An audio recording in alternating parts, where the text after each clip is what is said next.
Hello friends, welcome to my YouTube channel HSC question and answers. आज हम बात करेंगे रिगर के हवाले से कि मेरे कई दोस्तों का ये रिक्वेस्ट था, उन्होंने मुझसे रिक्वेस्ट किया था, तो मैं सोचा कि इस पे भी एक वीडियो बना दूं। क्योंकि मेरे पास कई टॉपिक्स हैं, तो कोई कोई चीज़ ऐसी होती है कि जो इम्पोर्टेंट है, बनाना ही पड़ता है। चलिए ठीक है, हम बात करते हैं। जब भी आप इंटरव्यू देने जाएं तो अपने आप को प्रिपेयर करके जाएं, स्टडी करके जाएं और घबराएं नहीं। क्योंकि आप घबरा जाएंगे तो आप जवाब देने में तकलीफ़ हो जाएगी आपको। तो अपने आप को बिल्कुल पैनिक नहीं करें, फ्रेश हो जाएं, सुबह उठें, नहाए धोएं, फ्रेश होकर के और इंटरव्यू लोकेशन पे टाइम से बिफोर पहुँचें, अपने सीवी को सबमिट करें, उसके बाद से वेट करें अपने टर्न के लिए। लेकिन इस बीच में आप कुछ ना कुछ देख लें। लेकिन सिर्फ यही आपसे मैं रिक्वेस्ट करूंगा कि आप घबराएं नहीं। बस एक रिगर क्या होता है, रिगर और सीलिंगर, वो एक स्किल ट्रेड पर्सन होता है जो आम लफ्ज़ों में आप बोलेंगे कि अटैचिंग एंड डी अटैचिंग, जो टी साइकिल होता है, बेल्ट होता है, इन चीज़ों को वो अटैच करता है और डी अटैच करता है। अगर उसके पास एबिलिटी नहीं होगी, काबिलियत नहीं होगी, तो वो बंदा सही से अटैच नहीं करेगा या डी अटैच नहीं करेगा। सबसे पहले अटैच नहीं करेगा तो हम लिफ्ट को उठाएंगे और लिफ्टिंग मटेरियल जो है, लोड जो है, वो गिरने का चांस रहता है। इसलिए कभी भी हम कॉम्पिटेंट रिगर को हायर करते हैं, उसके बाद से उसको थर्ड पार्टी ट्रेनिंग के लिए भी भेजते हैं और साइट पे फ्रिक्वेंटली एचएससी ऑफिसर के ज़रिए ट्रेनिंग दिया जाता है। हम लोग ट्रेनिंग उन्हें देते रहते हैं।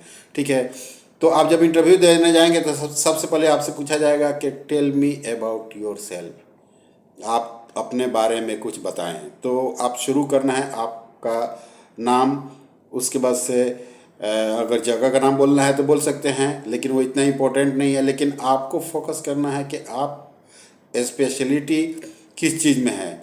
रिगिंग में जो आप काम किए हैं, कई जगहों पे ऑयल एंड गैस में काम किए हैं, ऑफशोर में काम किए हैं, ऑनशोर में काम किए हैं, मल्टीनेशनल कंपनीज़ का नाम बताना है। और अपना जो जिस चीज़ में ज़्यादा आपको नॉलेज है उसके बारे में ज़्यादा डिस्कस करना है। क्योंकि ये चीज़ें जब आप बताएंगे तो आपका क्वेश्चन उसी के हवाले से आएगा। ठीक है, तो आप ध्यान में रहे, आपका रिस्पॉन्सिबिलिटी, आपकी जो जिम्मेदारी है वो रिस्पॉन्सिबिलिटी वो लोग पूछेंगे तो आप रिस्पॉन्सिबिलिटी में घबराएं नहीं। सीधा कहना है कि हमारे हैवी मटेरियल्स है जो हम उसमें एक जगह से दूसरी जगह क्रेन के हवाले से या जो भी पुल्ली हो या विंचेज हो, इसके हवाले से हम एक जगह से दूसरी जगह लेके जाते हैं। सीलिंग वगैरह हम प्रॉपरली जो है उसको अटैच करते हैं। जो लिफ्टिंग गियर है वो प्रॉपर हम यूज़ करते हैं। ठीक है, लोड्स वगैरह जो है उसको सिक्योर करते हैं और स्टेबल और बैलेंस करते हैं। और इन चीज़ों को सिक्योर और स्टेबल बैलेंस करने के लिए हम टैग लाइन का प्रॉपर यूज़ करते हैं, पैडिंग का यूज़ करते हैं जहाँ शार्प एज हो, और जो सेफ्टी, हेल्थ एंड सेफ्टी का प्रॉपर ख्याल रखते हैं। और जो भी डिफेक्ट्स है, जो भी प्रॉब्लम्स होता है ड्यूरिंग लिफ्टिंग हो, तो हम लिफ्टिंग सुपरवाइजर एचएससी ऑफिसर को इन्फॉर्म करते हैं। देखिए, हेल्थ एंड सेफ्टी के बारे में भी आपको बताना है, क्योंकि हम मोस्टली आप बताना है कि हम लोग ध्यान रखते हैं हेल्थ एंड सेफ्टी का, ताकि साइड पे कोई एक्सीडेंट नहीं हो। ठीक है, एज पर ओशा आपने देखा होगा कि रिगर 3 टाइप का होता है, 1, 2, 3।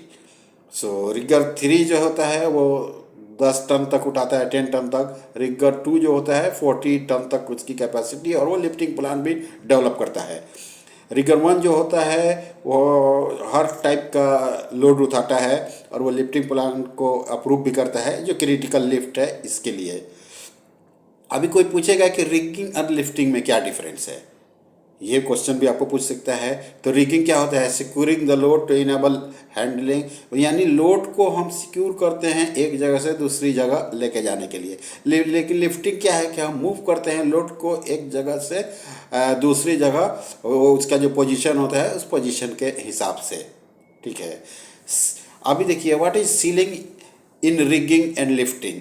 अभी सीलिंग क्या है? सीलिंग जो होता है हम उसको यूज़ करते हैं किसी भी मटेरियल के अंदर, ताकि हम लिफ्ट को एक जगह से दूसरी जगह लेके जा सकें। ये लिफ्टिंग डिवाइस, इसे लिफ्टिंग डिवाइस भी बोलते हैं।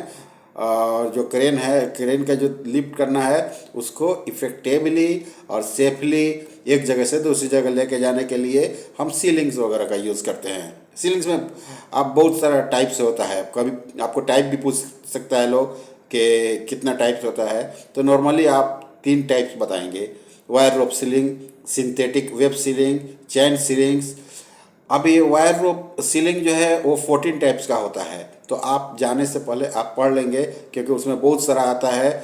हमारे बताने के बाद आपको शायद याद नहीं हो, लेकिन आप लिख कर रखें, जो गूगल है उससे डाउनलोड करके लिख कर रखें, जैसे eye and hook, eye and thimble, eye and slip through thimble, ऐसा करके बहुत सारा है। तो आप जाने के पहले याद करें। फिर आपको फॉर्मूला भी पूछा जाएगा कि वायर रोप सीलिंग का कैलकुलेशन क्या है। इसका फॉर्मूला आप जानिए कि D² × 8 जो होता है वही फॉर्मूला होता है हमारा लिफ्टिंग के अंदर। तो ये याद रखें, ये फार्मूला आपको याद रहना चाहिए ताकि आपको लिफ्टिंग के वक्त कोई परेशानी नहीं हो। नॉर्मली टैग होता है, वो टैग के ऊपर जब हम देखेंगे तो उससे मालूम पड़ेगा कि इसकी कैपेसिटी क्या है। लेकिन अगर टैग नहीं है तो हमें ये मालूम होना चाहिए कि उसकी डायामीटर क्या है, उसके ज़रिए हम फार्मूला को पुट करेंगे। जैसे कि सपोज 12 mm वायर रोप है तो 12² × 8 हो गया, तो 12 × 12 जब हम करेंगे तो 144 आएगा। 144 × 8 सो कितना आ जाएगा आप देख सकते हैं, 1152 kg आएगा, आंसर 1.15 टन। तो इस हिसाब से आपको याद रहना चाहिए। आपको ये भी पूछ सकता है सिंथेटिक वेब सीलिंग कितना टाइप का होता है। नॉर्मली ये 8 टाइप्स का होता है। ये बहुत सारे कलर्स में अवेलेबल है, और वो कलर्स क्या है उसका वेट के हिसाब से कलर्स दिया गया है। और बहुत सारे रोप में लाइंस भी होते हैं जो सिलाई की हुई होती है, वो एक एक सिलाई का 1 टन मान के चलते हैं, तो ध्यान में रहे। अब इसमें 8 कोई पूछे आपको कलर कौन कौन सा है तो आप बता देना है। पर्पल है, पर्पल में 1 टन आता है, green 2 ton, yellow 3 ton, grey 4 ton, red 5 ton, brown 6 ton, blue 8 ton, और ऑरेंज जो है 10 टन के ऊपर। इस तरह आपको याद रहे। चैन सीलिंग जो है, टाइप ऑफ चैन सीलिंग, ये भी बहुत होता है। आप पढ़ लें। लेकिन और मैं कुछ चीज़ें आपको बता देता हूँ। इसमें single, double and multi leg ceilings होते हैं, तो उसके हिसाब से उसको यूज़ किया जाता है। और भी क्वेश्चंस आपसे पूछे जाएंगे, जैसे कि हैंड सिग्नल। हैंड सिग्नल आप बराबर नॉलेज में रखना है। क्रिटिकल लिफ्टिंग क्या करेंगे, हजार्ड्स क्या है, प्रिकॉशंस क्या लेंगे, लिफ्टिंग प्लान क्या है, वर्क परमिट क्या है, और वर्क परमिट कब हमें चाहिए, TBT कब करेंगे, ये सब चीज़ें आप याद रखेंगे। So thank you very much. Hope आपको ये पसंद आएगी।